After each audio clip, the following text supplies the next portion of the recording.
के लिए जर्नैल सिंह आपकी सेवा में फिर से हाजिर हूं। और आज हम जो तर्क हरियाणा की पूरी टीम है वो रानिया हल्के से लगता हुआ गांव जोथड़ है, और जोथड़ गांव के अंदर सुनील गुदारा जी हैं हमारे पास, जो कि सरपंच पद के उम्मीदवार हैं। और जान लेते हैं इनसे किन किन जो विकास के कार्य हैं वो कौन कौन से करवाएंगे, और इनके साथ पूरी वार्तालाप करवाएंगे। तो हमारे साथ सुनील जी, नमस्कार। नमस्कार। पूरे तर्क हरियाणा के दर्शकों को मेरी तरफ से राम राम, नमस्कार, सत श्री अकाल। सर, कौन से ऐसे जो विकास के कार्य हैं जो जिस तरह आपने एक मेन मोटिव ले रखा है, जो प्लाटों का भी जिक्र आता है कि प्लाटों का आपकी बार निपटारा, वो निपटारे की बात कौन सी है? भाई बहुत सारे, मैंने पूरा एक तरह गांव को देखा, समझा, और जो मुख्य समस्या है ना मेरे गांव की, मैंने उनको आधार में लेके एक पूरा मैप तैयार कर रखा है कि गांव के अंदर क्या क्या काम करवाना है जी। और उसके लिए मैंने जो मेरी वास्तविकता थी या जो मेरी घोषणा थी वो मैंने आज पूरी मेरे गांव के सामने रख दी है। जी। तो सबसे बड़ा मेरा जो मुद्दा है मेरे गांव में वो ये है कि 70% जो आबादी है गांव की, जी। वो आज पंचायत की भूमि पे बैठी है। जी। जी। और उसका ये कारण है कि वो सारे के सारे दोषी हैं, उनका दोष नहीं है इस बात में। जी। जी। उस वक्त में जो पटवारी हुआ करते थे या जो अधिकारी थे, भ्रष्टाचारी अधिकारी मैं उनको बोल सकता हूँ, उन्होंने पैसे लेके जो प्लाट काटे थे, जी। जी। जो आपका प्लाट था वो किसी और को दे दिया और आपको पंचायत में बिठा दिया। जी। अब इंसान जिंदगी में अब एक ही बार अपना मकान बना सकता है, तो लोग अपना अपना मकान तो बना लिया, लेकिन बहुत सारे लोगों के पास हर दिन नोटिस आते हैं। जी। जी। उन लोगों ने क्या किया कि मकान बनाने से बेचारे डर रहे हैं जी। कि कहीं मकान बना दे, कल को हमारे मकान पे बुलडोजर चले, जी। तो वो हर दिन बह में रहते हैं। जी। जी। तो मैंने ये पहला वादा किया है मेरे गांव वासियों से जी। कि जो ये नोटिस रूपी जो ये एक तरह से बीमारी लगी है ना सबको, जी। जी। इस बीमारी को मैं वायदा करता हूँ मैं जड़ से ख़त्म कर दूंगा। जी। दूसरा, जो मेरे गांव में भूमिहीन लोग हैं जी। जिनके पास रहने के लिए जगह नहीं है, जी। अब भाई इंसान रूप में इस धरती पे जन्मे हैं, पक्षी तो कोई है नहीं कि रात में किसी पेड़ पे रात गुजार लेंगे और सुबह ज़मीन पे उतर के अपना काम धंधा शुरू कर देंगे, ज़मीन पे रहना पड़ेगा। जी। जी। तो मैं सबसे ये भी वायदा करता हूँ कि जो भूमिहीन लोग हैं उनको 100 गज के प्लाट देने का मैं पूरा कोशिश करूँगा जी। और उनको दिलाऊंगा भी। जी। जी। इसके साथ साथ मैंने अपने परिवार की तरफ से, मेरे घर की तरफ से मैंने कुछ घोषणाएं की हैं। जी। जी। मुझे सिलाई मशीन का चुनाव चिन्ह मिला है, जी। तो मैंने ये भी घोषणा की है कि जितने मेरे गांव के अंदर बेटियों की शादी होगी सबको एक एक सिलाई मशीन, एक कोई चांदी का उनका गहना, जी। जी। और जो भी कपड़े लत्ते जो होते हैं वो सारा एक किट बना के प्रत्येक बहन बेटी की शादी में कन्यादान करूंगा। गुदारा साहब, आपके गांव के अंदर जिस तरह हमने सर्वे किया, लोगों से बातचीत की, तो लोग आपका नाम ज़्यादा आगे मंथन में क्यों रख रहे हैं? इसके ऊपर क्या क्या कुछ कहना चाहोगे? भाई जो ये गरीब पब्लिक है, चाहे हम वोटर बीपीएल वोटर कार्डों की बात करें या अन्य जो गरीब पब्लिक आपके गांव के अंदर बसी हुई है, तो वो आपका नाम ज़्यादातर हमारे सर्वे में ज़्यादातर उछलता हुआ नजर आता है कि सुनील जी गुदारा है जी, सुनील जी गुदारा है। ऐसा क्यों है?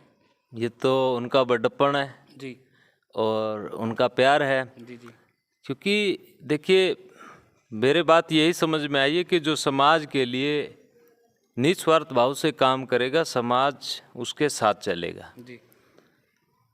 मैं पिछले 5 वर्षों से, वैसे तो मेरे फादर साहब ने भी हमेशा गरीब आदमी का, दबे कुचले इंसानों का साथ दिया था, जी। जी। लेकिन पिछले 5 साल से निरंतर जी।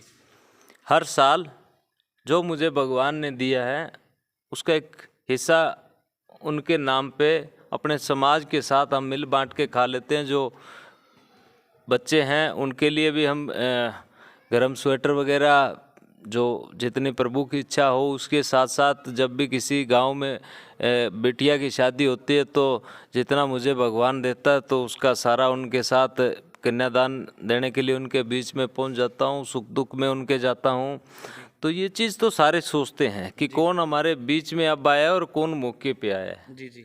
तो मैं तो उनके बीच में रहता हूँ, तो बीच में रहने वाले आदमी की तो भाई कुछ ना कुछ तो कदर होगी। आपने जो घोषणाएं की है गुदारा साहब, उस घोषणाओं के अंदर मेन कौन सी ऐसी घोषणाएं हैं जिनसे जो गरीब पब्लिक है उसको लाभ मिलने वाला है? देखिए जी, मैंने बताया कि जो सबसे पहली घोषणा तो मैंने ये की है, जो मुझे सिलाई मशीन का जो चुनाव चिन्ह मिला है, तो एक सिलाई मशीन, चांदी के गहने और ये सब कुछ मिला के मैं कन्यादान स्वरूप सब बेटियों की शादी में भेंट करूंगा गांव में। जी और दूसरी मेरी घोषणा है, गांव के अंदर जो भूमिहीन लोग हैं उनको प्लाट देने की बात, और जो सरकार के साथ जी नोटिस वाले प्लाट हैं उस बीमारी को ख़त्म करना।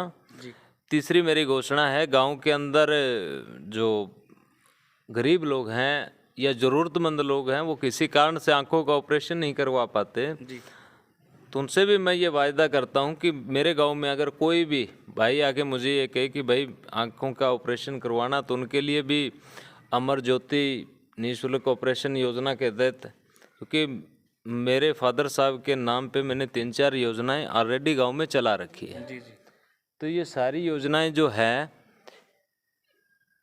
इसके साथ साथ और भी कई सारी योजनाएं हैं। जी जी एक युवाओं के लिए मैंने ये घोषणा की है कि जितने भी मेरे जो युवा भाई हैं जी उनके लिए खेल प्रतियोगिता करवाना, खेल किट देना, सांस्कृतिक प्रोग्राम करवाना, ताकि वो भटके नहीं। जी जी उनको मैं एक ऐसी कंपनी देना चाहता हूँ जो एक साथ संगठित होकर समाज सेवा के प्रति जागरूक और समाज सेवा करे, धार्मिक मामलों में बढ़ चढ़कर भाग ले, गौशाला के अंदर सेवा करें। तो ये सारे जो मैंने घोषणाएं की है वो सारी की सारी समाज कल्याण के लिए हैं, और बहुत सारी घोषणाएं ऐसी है कि जो मैं अपने घर और मेरे परिवार की तरफ से समाज को समर्पित करूंगा। इसके अलावा जितनी भी सरकार की योजनाएं होती है, जी चाहे वो पेंशन स्कीम हो, चाहे वो राशन कार्ड की बात हो, चाहे वो सुकन्या योजना की बात हो, चाहे पक्के मकान बनाने की बात हो, प्लाट की बात हो, ये सारे बहुत सारे ऐसे मुद्दे हैं जिनको आम लोगों को पता ही नहीं चलता। गुदारा साहब, छोटी सी बात आपकी काट कर एक और करेंगे। पीछे हमारी तरह हरियाणा की टीम आपके गांव में सर्वे किया था, कुछ बच्चे हमारे सामने इस तरह के आए थे जो कि आर्थिक स्थिति कमज़ोर होने के कारण है उनका लक्ष्य कहीं ना कहीं पिछड़ा जा सकता है। उन बच्चों के प्रति आपकी क्या संवेदना रहेगी? उसके बारे में तो आप भली भांति बता सकते हैं, क्योंकि मैंने आज तक जी जब भी मेरे गांव में कोई बच्ची अव्वल आती है पढ़ाई के अंदर, तो मैं सबसे पहले उस घर में जाता हूँ, उस बच्ची के पास जाता हूँ कि बेटा जीवन में किसी भी प्रकार की कोई दिक्कत आए तो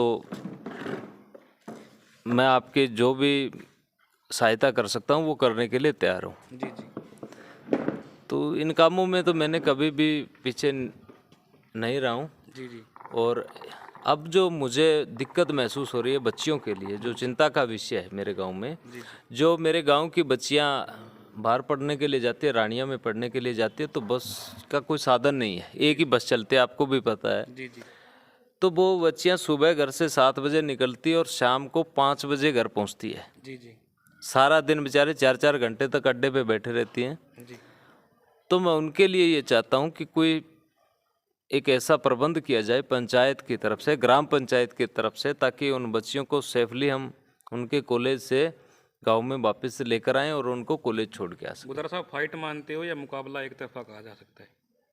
भाई ये तो आपको गांव में घूमोगे पता करोगे तो ही पता चलेगा, लेकिन भाई कई तरह की बात है। जी जी कुछ तो कहते कि फाइट में हो, कुछ कहते कि भाई आपके पास तो वोट ही नहीं, 15-20 वोट हैं। जी तो लेकिन मैं आपसे एक ये वायदा करता हूँ जी कि मेरे गांव के अंदर करीबन 1400 के करीब घर हैं, जी जी और ऐसा कोई घर नहीं है कि जिस घर से मुझे वोट ना मिलती हो। जी जी बहुत प्यार करते हैं मेरे गांव के जो लोग हैं, जी और सारे मुझे पूरा यकीन और विश्वास है मेरे गांव पे जी कि सभी मुझे भारी मतों से विजय बनाएंगे, क्योंकि मेरा लक्ष्य है वो कोई धन कमाना नहीं है। जी जी मेरा लक्ष्य सिर्फ और सिर्फ समाज सेवा करना और दबे कुचले लोगों का साथ देना है, जी जी क्योंकि पीछे लोगों ने देख लिया इस बात की। जी जी किसी का लालच है, सरपंची पद को मानते हैं चौधर, जी जी और मैं समझता हूँ ये चौकीदार है। जी जी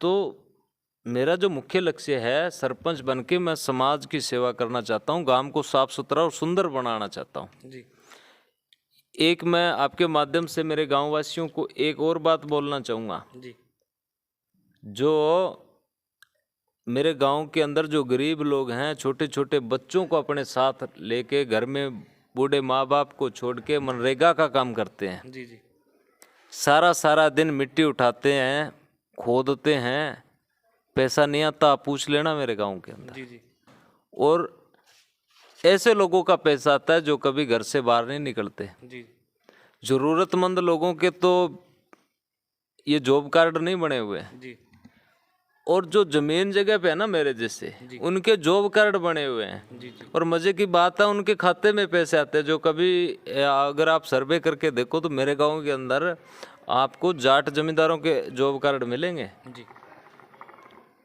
तो मैं एक मेरे गांव वासियों से ये वायदा करता हूँ कि अगर मेरे हाथ में पावर आई ना, तो ये खेल चलता ना, ये पैसे खाने वाला, मैं किसी गरीब का एक पैसा नहीं खाने दूंगा किसी को भी। जी जी दूसरा, एक बात और मैं गाँव वासियों से अपील करना चाहूँगा कि कुछ लोग मौका परस्त, अब आपके बीच में कुछ लोग मुझे भी कहते हैं कि गुदारा साहब आप शराब क्यों नहीं चलाते, जी जी आप आवारा खर्ची, मैं इसको आवारा खर्ची मानता हूँ। जी जी मैं उनको समझाता हूँ, भले आदमी, ये मात्र 17 रुपये की बोतल आती है, जी 2 नंबर की होती है, बिल्कुल आपका लीवर ख़त्म हो जाएगा। बड़ी मुश्किल से इंसानी चोला मिला आपको, आनंद लो। और बहुत खाने पीने की चीज़ें, आप आओ, कुछ खाने पीने की चीज़ मांगो, बढ़िया मैं लेके दूंगा आपको, जी लेकिन शराब नहीं पिलाऊंगा मैं किसी को, जी क्योंकि आपको कोई भी ब्लैक डॉग कोई नहीं पिलाएगा। ये मात्र 17 रुपये की बोतल है, जो 4 दिन में आपको एक बोतल 4 दिन में दी जाएगी। जी। तो आपका स्वास्थ्य है वो इसी में गुलाम भलाई। साहब, एक छोटी सी बात और करेंगे। जिस तरह बीपीएल कार्ड की छंटनी की बात की जाए, बीपीएल कार्ड की सर्वा ठीक ढंग से करवाया जाए, क्या इसके ऊपर कोई फोकस रहेगा आपका? जिस तरह आप बता रहे हो कि बीपीएल कार्ड भी इस तरह के लोगों के बने हुए हैं जिनको इन बीपीएल कार्डों की जरूरत तक नहीं है, भाई जरूरतमंद तक ये बीपीएल कार्ड की सुविधा पहुंची मैं इसी बात से तो मैं दुखी हूँ। जी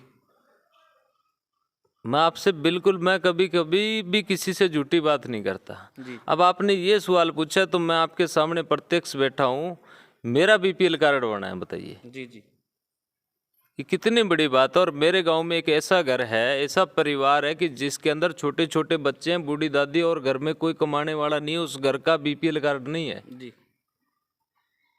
लेकिन कोई किसी की, आजकल किसी को टाइम ही नहीं है दूसरे की बात करने का भी। जी ये सारे मुद्दे आए तभी तो मैं चुनाव में उतरा हूँ, जी जी नहीं तो मैं तो बिल्कुल मस्त हूँ मेरी ज़िंदगी में, मुझे क्या ज़रूरत थी। जी मैं सिर्फ और सिर्फ इसी बात से आया हूँ कि जो चीज़ जिसको मिलनी चाहिए उस तक नहीं पहुँच रही है, जी जी तो इसीलिए तो मैं ये चुनाव लड़ रहा हूँ। जी और मेरा ये मेरे गाँव वासियों से वायदा है कि जो ज़रूरतमंद है वो ज़रूरत की चीज़ उसी तक पहुँचेगी। जी जी।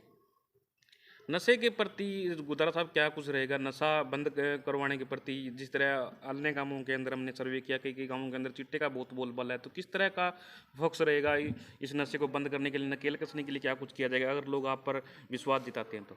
भाई बात ये है कि नशे की बात अगर आप करते हो तो मेरे लिए थोड़ी सी ये सुखद खबर है मेरे गांव के लिए कि मेरे गांव में इतना कोई नशे का प्रकोप नहीं है। लेकिन अगर फिर भी अगर कोई चोरी छुपे ऐसा कर रहा है, जी तो मैंने तो आज तक कभी ऐसा सुना नहीं है, ना देखा है। जी लेकिन मैं नशे के खिलाफ हूँ, जी और भविष्य के अंदर भी मेरी कोशिश यही रहेगी कि मेरे गांव को मैं नशे से बचा के रखूं, जी जी और उसके लिए मैं हर संभव प्रयास करने को तैयार हूं। जी। तो गुदारा साहब, एक छोटी सी बात और करेंगे, लास्ट है सवाल है। जिस तरह आपका चुनाव निशान सिलाई मशीन मिला है, अगर लोग आप पर विश्वास जताते हैं तो क्या जितनी भी गरीब कन्याएं हैं या बीपीएल परिवार की लड़कियां हैं, तो उनको सिलाई मशीन बांटने का काम आप करोगे? जी बिल्कुल, जी मेरा एक भी वायदा झूठा नहीं है, जी जी क्योंकि मेरे गांव को इस बात का भली भांति पता है कि मैंने आज तक जो भी, अब तो ये कह सकते हैं लोग कि भाई ये सरपंच कैंडिडेट है तो हो सकता है कुछ ढकोसले की बातें करता हो। जी जी ऐसी बात नहीं है। मैं पिछले 4 सालों से यही तो कह रहा हूँ मैं, जी जी कि मैं पिछले 4 सालों से निरंतर समाज सेवा के काम कर रहा हूँ। मैं प्रत्येक बेटी की शादी में 1500-2000 रुपये तक का भी इतना भगवान जितना मेरे पास होता है उतना मैं कर देता हूँ। ये बताने की बात नहीं होती वैसे तो जी क्योंकि ये परमार्थ के काम है और परमार्थ के काम कभी बता के नहीं किया जाते। लेकिन फिर भी अगर आप ये सवाल उठा रहे हो तो मैं कह रहा हूँ कि मैं पिछले 4 सालों से मैं 51 बच्चों से मैंने शुरुआत की थी। पिछले साल 101 बच्चे थे मेरे गांव के। जी जी और एक थाली में हम बैठ के 25 दिसंबर को, आप भी आते हैं हर प्रोग्राम में, तो 25 दिसंबर को आप देखते हैं कि मेरे इस प्रांगण में मेरा पूरा गांव है, सब जात पात भेदभाव सबसे ऊपर उठ के हम एक थाली में खाना खाते हैं। तो ये मेरे लिए सबसे बड़ी बात है जी जी और यही मेरी असल उपलब्धि है। जी। तो गुदारा साहब, आने वाले 12 नवंबर को किस तरह का जो तर्क हरियाणा के माध्यम से अपील लोगों से किस तरह की करना चाहोगे? अपील यही करना चाहूँगा मैं समस्त मेरे ग्रामवासियों से जी कि भाई आप निर्भीक होके मतदान करें। मतदान का मतलब यही है कि अपने मत से आप वोट करें। जी जी ये किसी की कोई मतलब प्रेशर की बात नहीं है, किसी से भय खाने की, डरने की बात नहीं है। निर्भीक होके आप मतदान करें। और अगर आपकी कोई 10 रुपये लगा के आपके जमीर की बोली लगाने के लिए आए जी तो बिकना नहीं आपको, जी जी क्योंकि इज्जत सबकी एक समान होती है, चाहे वो गरीब हो चाहे वो अमीर हो। जी दूसरा, शराब की चंद बोतलें लेके या चंद पैसे लेके अगर आपके कोई जमीर खरीदने के लिए आए तो आप उनसे पैसे भी ऐंठ ले, मैं तो यही कहूँगा फिर। जी जी और वोट है वो आप अपने मन से करें, पूरा सोच समझ के करें, किसी से कोई डरने की ज़रूरत नहीं है। निर्भीक होकर अपना मतदान करें, ये लोकतंत्र की सबसे बड़ी सुंदरता यही है। तो यही बात कहना चाहूँगा जी। बहुत बहुत शुक्रिया। तो ये थे हमारे साथ सुनील जी गुदारा, जिन्होंने अपने विचार हमारे साथ व्यक्त किए। अगर इनके विचार आपको बढ़िया लगे तो जो अब थे बीच में क्या मैं पड़ा मारा हूँ। अगर आपके विचार अगर इनके विचार आपको बढ़िया लगे तो आप इस वीडियो को ज़्यादा से ज़्यादा शेयर जरूर कर दीजिए। और वीडियो में कोई कमी नज़र आती है तो प्लीज़ कमेंट कीजिए ताकि हम वीडियो को और अच्छा कर सकें। बहुत बहुत शुक्रिया, धन्यवाद।